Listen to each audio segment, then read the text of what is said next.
بسم اللہ الرحمن الرحیم۔ دوستو، آج کے اس پرفتن دور میں ہر انسان بہت تیزی کے ساتھ آگے بڑھنا چاہتا ہے، ساتھ ہی اپنے گھر والوں کو وقت دینا بھی بہتر نہیں سمجھتا اور اپنے ماں باپ کو بوجھ سمجھنے لگتا ہے۔ سامعین، جو لوگ اپنے باپ کی ناقدری کرتے ہیں وہ اس حدیث کے واقعہ کو ضرور سنیں۔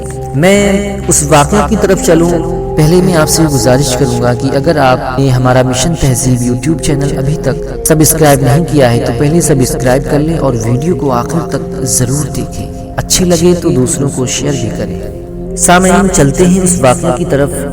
ایک مرتبہ ایک شخص پیارے آقا کی بارگاہ میں اپنی باپ کی شکایت کے لیے حاضر ہوا اور عرض کیا کہ میرے پیارے آقا، میرے ابو مجھ سے پوچھے بغیر، میری اجازت کے بغیر میرے مال کو خرچ کر دیتے ہیں۔ ہمارے پیارے آقا نے حکم دیا کہ اس کے والد کو بلایا جائے۔ سامعین، جب اس کے والد کو معلوم ہوا کہ میرے بیٹے نے پیارے آقا سے میری شکایت کی ہے، وہ بہت پریشان ہوئے، بہت رنجیدہ ہو گئے اور پیارے آقا کی بارگاہ میں حاضری کے لیے چل پڑے۔ سامعین، اس ٹائم عرب میں شاعری کا بول بالا تھا، اسی لیے راستے میں چلتے چلتے کچھ اشعار سوچتے ہوئے بارگاہ نبوی میں پہنچ گئے۔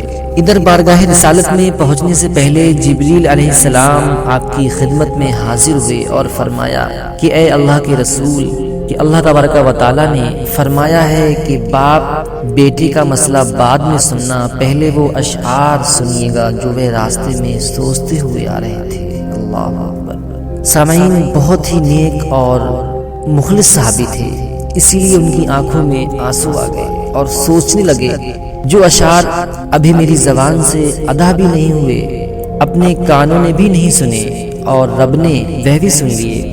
پیارے آقا ارشاد فرماتے ہیں کہ وہ کیا اشعار تھے، ہمیں بھی سناؤ۔ اس کے بعد وہ صحابی رسول نے وہ اشعار پڑھنا شروع کر دیے۔ سامعین، میں آپ کو ان اشعار کا آسان ترجمہ بتانے کی کوشش کرتا ہوں، کیونکہ جو اشعار تھے اور جس اعلیٰ پائے کے تھے اور جو جذبات کی کیفیت تھی، ان کی صحیح ترجمانی اردو میں بہت مشکل ہے۔ بہرحال آپ دل تھام کر بیٹھیں اور ان کے والد کی فیلنگ کو، والد کے طریقے کو ضرور دیکھیں اور بہت غور سے سنیں۔ ان کے والد کے اشعار تھے جو ان کے راستے میں گنگناتے ہوئے آ رہے تھے کہ اے میرے بیٹے، جس دن تو پیدا ہوا ہماری محنت کے دن تبھی سے شروع ہو گئے تھے۔ جب تو روتا تھا ہم اس ٹائم جاگتے تھے، جب تو کھاتا نہیں تھا ہم بھی نہیں کھاتے تھے، جب تو بیمار ہو جاتا تھا تو تجھے گود میں لیے ہوئے طبیب کے پاس لے جاتے کہ کہیں تو مر نہ جائے۔ حالانکہ موت الگ چیز ہے اور بیماری الگ چیز ہے، پھر بھی ڈر لگتا تھا کہیں میرے پیارے لاڈلے کو کچھ ہو نہ جائے، اور تجھے گرمی سے بچانے کے لیے دن رات کام کرتا تھا کہ میرے بیٹے کو کہیں ٹھنڈی چھاؤں مل جائے، ٹھنڈی چھاؤں نصیب ہو جائے۔ تجھے ٹھنڈی سے بچانے کے لیے میں نے پتھر توڑے تاکہ میرے بیٹے کو سکون مل جائے۔ میں نے جو بھی کمایا صرف تیرے لیے ہی کمایا اور جو بچایا وہ صرف تیرے لیے بچایا۔ تیری جوانی کے خواب دیکھنے کے لیے میں نے دن رات اتنی محنت کی کہ اب میری ہڈیاں تک کمزور ہو گئی ہیں، لیکن اب تو جوان ہو گیا ہے بیٹے، اب میں جھک گیا ہوں اور تو سیدھا ہو گیا ہے۔ اب میری خواہش اور امید پوری ہوئی کہ اب تو ہرا بھرا ہو گیا ہے۔ چل اب زندگی کی آخری سانسیں تیری چھاؤں میں بیٹھ کر گزاروں گا۔ مگر یہ کیا ہو گیا، تیرے اوپر جوانی آتے ہی تیرے ہی تیور ہی بدل گئے، تیری آنکھیں ماتھے پر چڑھ گئی۔ بیٹے، تو ایسے بات کرتا ہے جیسے میرا سینہ پھاڑ کر رکھ دے گا۔ تو مجھ سے ایسے بات کرتا ہے کہ کوئی غلام سے بھی ایسے بات نہیں کرتا۔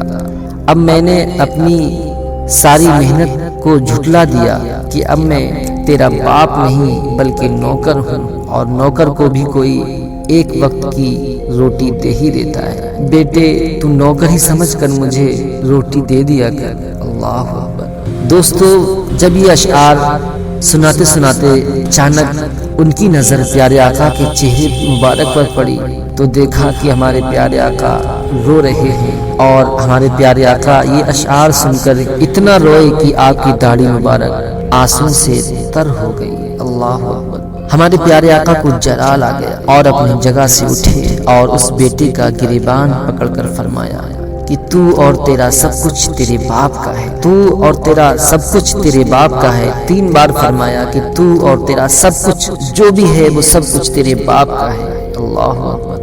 دوستو، بہت پیاری سی حدیث شریف ہے کہ ہمارے پیارے آقا ارشاد فرماتے ہیں کہ خدا شرک اور کفر کے علاوہ جس گناہ کو چاہے گا بخش دے گا، مگر ماں باپ کی نافرمانی کو نہیں بخشے گا، بلکہ موت سے پہلے ہی دنیا میں سزا ضرور ملے گی۔ اللہ اکبر۔ دوستو، ہمارے والدین ہمارے لیے کتنی محنت کرتے ہیں، کتنی مشقت کرتے ہیں کہ میرا بیٹا بڑے ہو کر میری فرما برداری کرے گا، مجھے چین سے کھانا کھلائے گا، مگر آج ہماری حالت یہ ہے کہ ہم اپنے ماں باپ کو بوجھ سمجھتے ہیں۔ اللہ اکبر۔ دوستو، اپنے والدین کی فرما برداری کیجیے اور ان کے لیے دعائیں مانگیے، اللہ پاک میرے والد کے صدقے میں مجھے ترقی دے دے، اور انشاءاللہ تعالی جو بھی اپنے والدین کی فرما برداری کرے گا وہ دنیا میں بھی کامیاب اور آخرت میں بھی ضرور کامیاب ہو جائے گا۔